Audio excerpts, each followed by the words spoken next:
All right. So with that, I shall now commence the virtual information session. Once again, my name is Dwayne. I'm the Group CFO of Oceanus Group. And in this session, first and foremost,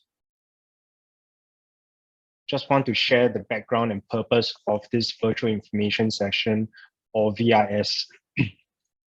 So for a start, the purpose of VIS is because the company is seeking shareholders' approval at the upcoming AGM, specifically with reference to Resolution 7 and 8. Resolution 7 being the issuance of a bond, share placement rather, and as well as issuance of a bond. This will be on Resolution 7 and 8 in upcoming AGM on the 29th of April. Now, as per SGX regulators column, issuers are required in the event if they're not conducting real-time remote voting and real-time electronic communication. So in our case, for the upcoming Oceanus AGM, we will not have a real-time remote voting. So as a result, we are required, therefore, to conduct this VIS, as we're doing so right now, in relation to these mentioned corporate actions. And as a reminder, the specific purpose of this virtual information session is solely dealing with shareholder queries on the bonds issue as well as the share placement. Any other shareholder queries, we would ask that you pose these questions at the upcoming AGM. Because on the upcoming AGM on 29th April, we will again be opening up the floor for a live Q&A chat for you to pose questions to the board as well as to management. So once again, any questions are received thereafter in relation to the Q&A or the questions I'll be running through afterwards will be specifically dealing with this corporate action.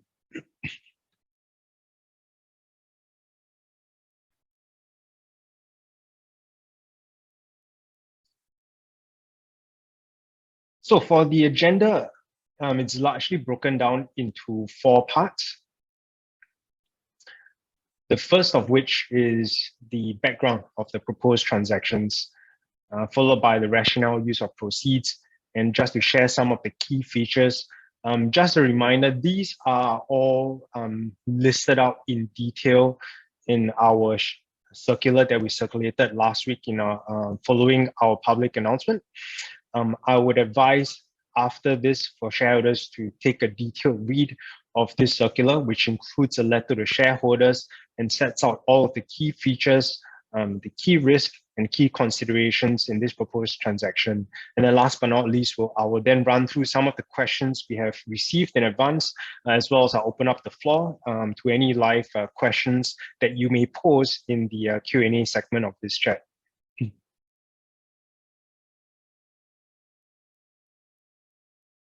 So first on the background of proposed transactions.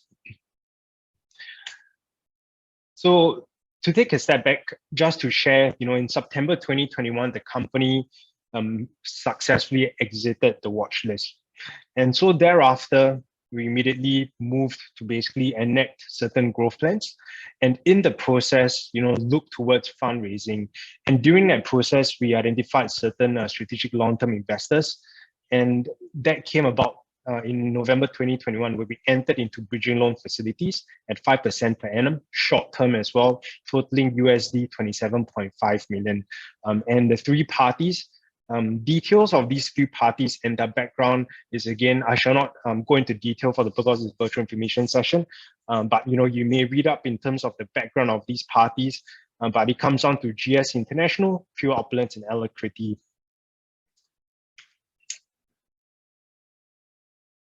So following the entering into the bridging loan with these parties, there were continued discussions, and that was when the company, with these investors, agreed to settle these loan facilities in the form of the proposed transaction. So you can see that for the in 2 forms. One is the proposed share placement, as well as proposed bond issues, totaling 21.5 and $6 million USD respectively.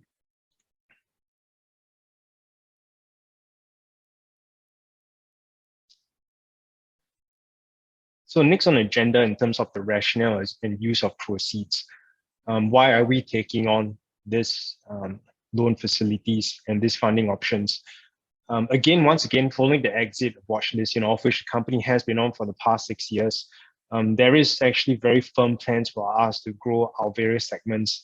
And as listed in this presentation slide, one of the key things we are trying to drive towards is digitalization and the tech up of our business, as well as our subsidiaries. And when it comes to subsidiaries, we are looking to establish new operating subsidiaries, but all of them further augmenting our 4 key pillars, namely our food production, our services arm, distribution, as well as innovation. And when it comes down to our product offering, we are looking to diversify our product offerings, not just by way of geographically in terms of our customer base, but also even what we can offer. And last but not least, given that we are growing, we are looking to increase the size of our talent pool going forward. So in that regard, when it comes to the use of proceeds, we have apportioned them and set out in this table here, whereby the general working capital, which will take the bulk of it in 65.2%, followed by the capital expenditure. This will include things like for Oceanus Group, whereby we are looking to increase the office space and actually relocate to a new headquarters as well. And then last but not least, new business opportunities.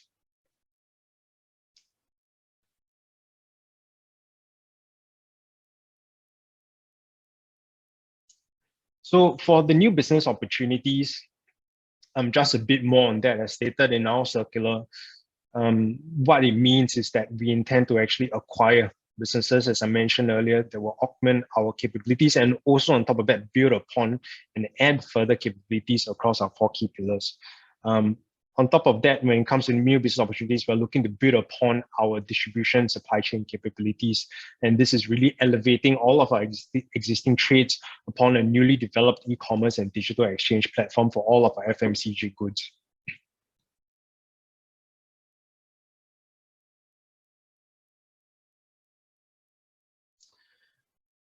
So next on the agenda would be to share and go into furthermore detail on the key features of these proposed transactions, namely the share placement as well as the bonds issue. So I'll touch first on the share placement. So for the share placement, largely we're looking to issue about 1.27 billion new ordinary shares at the issuance price of 0.023 per share. So what this represents is actually a premium to our VWAP, our volume weighted average price on the 22nd of March. 22nd of March being the date that the company announced this transaction on SGXnet. So this then again corresponds to a consideration of a total 21.5 million, which will then be set off against the bridging loan facilities.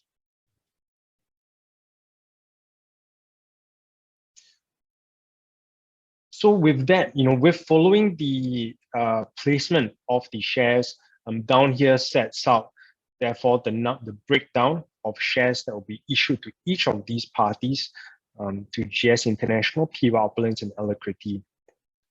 And you will see there that, that effectively represents approximately 5% dilution for existing shareholders, be it whether after share placement or even post-conversion. So just for clarity, what post-conversion share capital here means in this table refers to the bond issuance, because the bond, which I'll go into further detail afterwards, carries a convertible option, which allows a conversion of the outstanding principal into additional shares.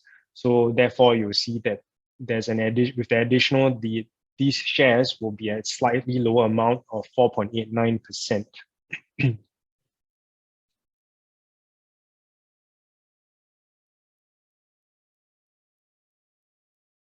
So one thing to note, and we would like to highlight as well in regards to the share placement, is that Alacrity, who is one of the placees in this share placement transaction, currently holds about 3.5 billion shares, which represents about 14.59%.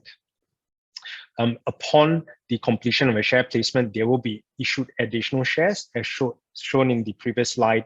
And with this additional issuance, they would therefore reach 17.1% of the enlarged share capital. So in accordance to the listing rules, by definition, should a shareholder exceed 15% in shareholding, that will then effectively have them classified or to become a controlling interest in the company. And therefore, as a result, for the purposes of Rule 803, because Alacrity will become and reach the status of a controlling interest, it is for this reason that's why we are seeking shareholder approval for this transaction. Once again, you can refer to section 8.2 of the circular that dated 22nd of March for further information in respect of this transfer of CI or controlling interest.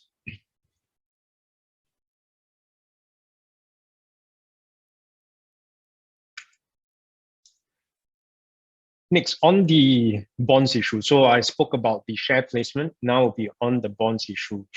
So firstly, the bonds issue will be done in a form of digital tokens issuance with Hydrax, CMS, Capital Market Services License Partner, being them acting as token custodian. I'll share a bit more about that later. But first, in terms of the key terms, the principal amount being 6 million, issue price 100% of aggregate capital, maturity date would be 2026. So therefore, a term of about 4 years and an interest rate of 4% per annum. So I think one thing to note is that the previous bridging facility that we engaged with these parties were actually at 5% for 1 year. So as a result of this transaction, we have effectively extended the term of this loan from 1 year, a short-term 1 year, to 4 years, and effectively brought down our borrowing cost from 5% to 4%. And this 4% will be payable on a quarterly basis.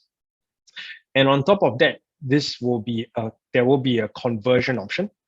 And the conversion option will be based on will be at a floating price of 10% discount to the 30-day weighted average price on maturity date, which is the 22nd of March 2026. And I think a key thing here we would like to highlight is that there is a minimum conversion price. If you look through the circular, you see that peppered throughout the circular where there's mention of this minimum conversion price. What this effectively means is that as much as it's floating, so in the event, for example, down the road, if Oceanus share price moves up to $1, the subscriber will be able to convert on maturity date only. On maturity, have the option to convert at price of 90 cents for that matter.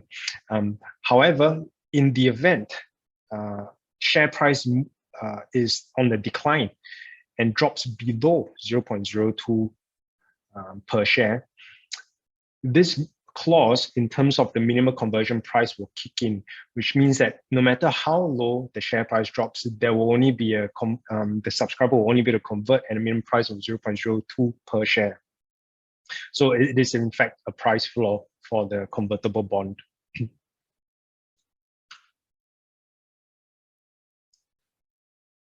So for the bonds issue, like I mentioned, with the minimum conversion price, to really paint the picture here, what this means is that should the conversion price fall at the minimum, that means that there'll be a maximum of 407.7 million new shares.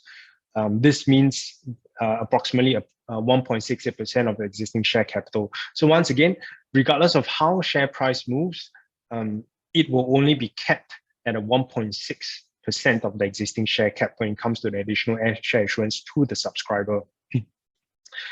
So another point to raise as well, as in regards to this bonds issuance, in accordance to the listing manual, the company is required to procure an opinion from an independent financial advisor.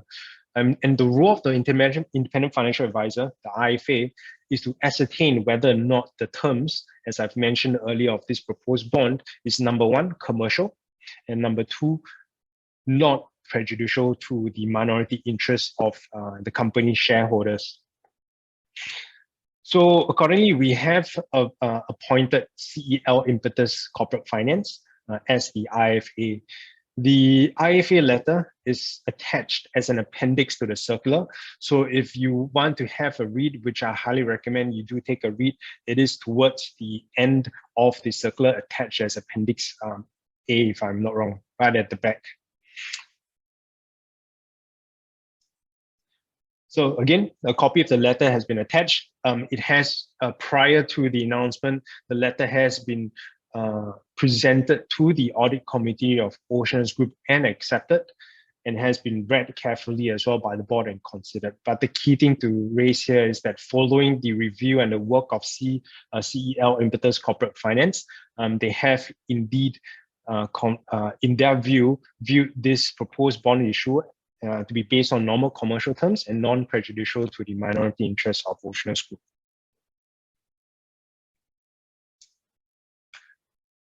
So there you go. This is after providing the background, rationale, as well as key features of the proposed transaction.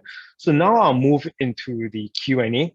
So prior to the during the registration of this VIS virtual information session, we have allowed for attendees to pre-submit questions. And so what I'll do is I'll raise some of the frequently asked questions, so some of the valid questions that were raised by attendees in this pre-submission. I'll run through them. And then after running through these questions, I'll then, after that, open the floor to questions that were submitted via the Q&A chat function. So some of the questions we received, which I'll run through into further detail, is number one, I think there were questions arising from, the fact that this is a digital bond. And I think that has obviously raised some queries in terms of, what exactly is it? Why are we doing it? What are the benefits? Secondly, whether or not the company is expected to hold a further fundraising of a similar nature, naturally. And then last but not least, one of the questions as well is, I think, a bit more about the floating price of the convertible bonds. I think there were some queries being raised, as to what happens if the company share price is to be on decline, or if not, drop significantly, what would the scenario be like? So I'll go into those questions. The first of which is, okay, the difference of a normal and a digital bond, right? Because in our circular, we did mention that we are issuing tokens, digital bond tokens, which represents the ownership of the bonds that we issue. So before I go into these details, I think a key thing to note is that a normal bond and a digital bond are, in fact, one and the same. They are the same. They represent the same underlying bond. But the only thing is that the only difference is that, as opposed to a normal bond where usually there is an issued paper certificate, a physical paper certificate, which is held on to the subscriber, what we're doing is that we're actually issuing, rather than a paper certificate, digital tokens, which effectively digitally certifies the ownership of these bonds. And that's actually one of the key differences. But the question is, why have we done that? I think on top of, the whole digitalization effort of Oceanus Group, which I'll go into further detail, I think a key thing is obviously the cost and expense, and how effective it is. And in Oceanus Group's view, we try to be forward-looking in either the way we do business, conduct business, in the way we grow, or even when it comes to corporate actions like fundraising. One aspect is actually the cost and expense. The total cost and expense that is expected for this exercise is between 5 to 25,000. Obviously, this takes into consideration things like legal fees, which is obviously still being processed. But this, in effect, is actually quite significantly, or if not half, of what we expect to pay if we issue it in paper form. And the reason why we also chose to undertake the issuance of bond by way of digital tokens is also because that really ties in into how Oceanus Group plans to grow going forward, or should I say tech up. Number one, we further to our last AGM and in the upcoming AGM, you will start to hear how we actually will start moving into creating a platform which basically is augmented by blockchain technology and smart contracts. And we feel that, with the start of a fundraising via digital tokens, where we start to issue to stakeholders tokens, this then ties into such a platform. And then specifically for things like fundraising, the issuance of digital tokens actually eliminates quite a lot of the manual process and human errors that we usually see, when it comes to the normal bond issuances and also post-trade administration of such. And we're actually looking down the road, when we go into further fundraise via the similar method, we want to use this to link up with our digital exchange ecosystem, which is currently development phase, but we feel that this is definitely a first step in basically kickstarting the process altogether. So this table here, which is again set out in this circular we've provided to shareholders, is just a very simple summary of the comparison between paper bonds and digital bonds. So you can see based on this summary straight away that, in terms of the level of cost, as well as time cost, right, the efficiency, there is actually quite a marked difference, be whether when it comes to the settlement process, be whether when it comes to the generation of details, the reconciliation of data. And this is especially useful down the road when investor pool starts to increase, where bond investors population starts to increase in numbers. This will effectively allow a streamlining of the process all the way from head to tail.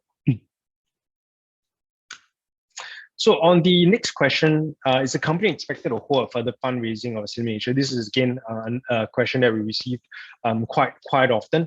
I think most importantly, as I shared earlier, given the exit of the watch list, we are looking to significantly grow over the next few financial years. In the recently announced financial year of 2021, we have increased our top line close to 50%, from 90 million to 140 million in turnover. And in that regard, because we are growing, we are continuously looking for funding options, either both by way of equity and debt.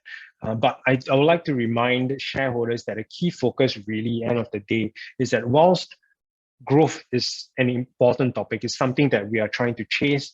We're trying to increase the size of business, increase the market cap of the group. We want to ensure that the steps taken in terms of growth will always take into account how it affects our profitability. In other words, no matter how we grow, we want to make sure that there's always a strong level of continued profitability, as opposed to other companies out there, non-listed companies whereby growth takes the front seat. But then as a result, there might be high level of cash burn, or in fact, continued years of net losses, which is obviously a situation we would like to avoid at Oceanus Group. Okay, so this is an interesting one. I think there were some queries in terms of, because it's a floating conversion price, what will happen when the share price drops? I guess it's a slight repeat of what I mentioned earlier, but this here, in my next slide, is just to go into further detail to understand the mechanics, the key risk of a floating conversion price, and how the proposed bonds, the features inside actually mitigate such risk. And this has also been highlighted quite clearly as well in SGX regulators column.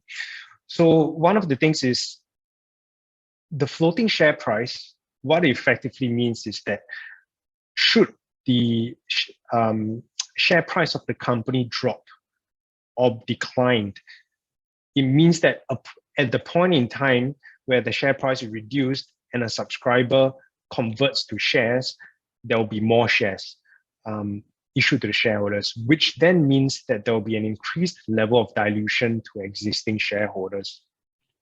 Now, so how we've mitigated that in the second column on the right is that, whilst we have this 10%, we wish to remind shareholders that there is actually a price floor imposed. And in fact, this is also pursuant to the recommendations of SGX to put a price floor, because without a price floor, that would actually mean a worst case scenario of potentially issuing unlimited shares to the subscriber in the event the share price drops to an arbitrary, very low amount, low value.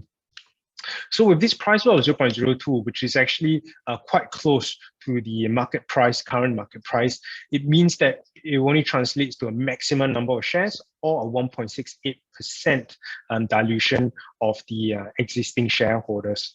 So again, regardless of how share price move, the dilution will only be limited at about approximately 1.68%.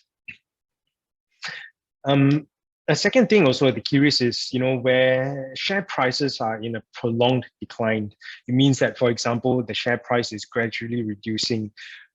In some of the instances or historically where companies have raised floating price convertible bonds, there were very bad case scenarios whereby subscribers, upon seeing the share price reducing, starts to exercise their conversion. And then when they convert, it dilutes the shareholders, reduce the price. And then again, once again, with the subscribers seeing the share price drop, they will subscribe, they will convert the shares again, which again floods the market. And then in turn, further dilutes and reduces the share price. So this is what, usually is coined as a death spiral, whereby the moment it starts, the share price keeps spiraling down.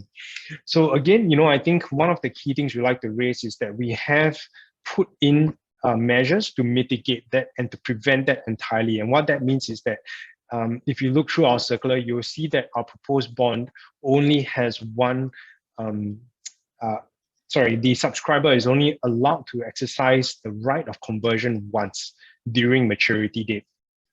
So there will not be the scenario whereby the subscriber sits, waits and watches and tracks the share price. Every time it drops, they have an opportunity to convert. This will only be a one-time option to convert at maturity date, which will therefore prevent the scenario of the constant spiraling of share price during a declining situation.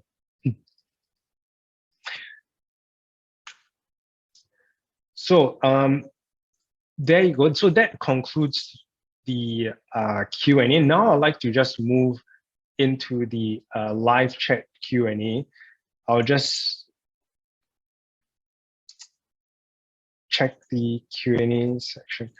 Okay, so at this point in time, I don't see any questions posed, but I'll just give it a few seconds to see if there's any attendees that would like to pose questions.